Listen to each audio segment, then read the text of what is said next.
Les livres restent en définitive avec le feu, la seule façon de combattre les ténèbres. Sur ce, je vous dis bonsoir. Je réponds au nom de Désir Sameika et je suis honorée d'être de nouveau avec vous pour cette grande finale du concours de Leslie Manika pour la promotion de la lecture. Je suis de Port-au-Prince, la capitale de l'archipel des Antilles, née en 1749, connue pour sa beauté artistique et regorgée de témoignages historiques avec des bassins magnifiques qui attirent des touristes. Centre de la vie politique, intellectuelle, sociale et économique. Oui, notre cher Port-au-Prince, une capitale antillaise. Vous lisez que rarement, ou votre entourage néglige la lecture, vous ne savez pas pourquoi il faut lire, mais laissez-moi vous aider à changer votre vie et à changer les choses. Dans peu de temps, je vais vous présenter le livre qui m'a le plus marqué, la manière qu'il m'a changé, vous aider à découvrir les bienfaits de la lecture et finalement à encourager votre entourage. Chers auditeurs, attachez vos ceintures, ça va secouer.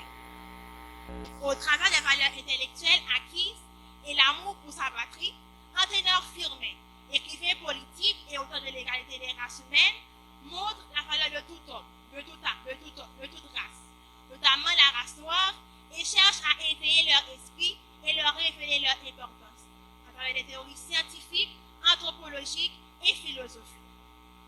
Il affirme que l'homme dépend de l'homme pour son perfectionnement.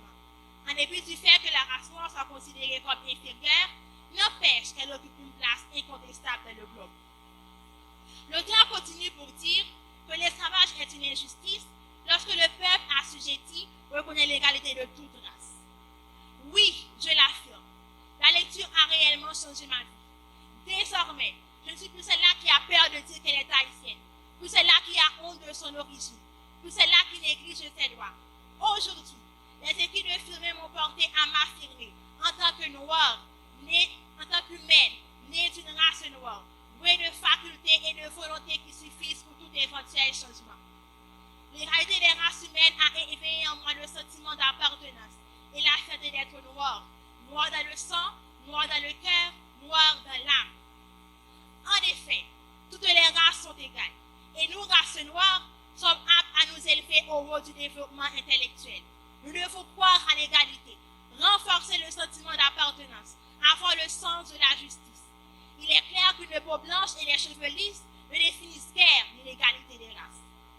Par conséquent, la lecture n'est pas une offense à l'âme ni à l'esprit, mais un chemin tracé vers un monde meilleur, une source d'énergie intellectuelle. Elle contribue à faire de nous l'auteur du changement, permet de nous extérioriser, de défendre l'intérêt général, nos droits et nous pousse à mettre à l'œuvre nos capacités. Et je cite Emmanuel Kant, elle jette sur la vie une lumière.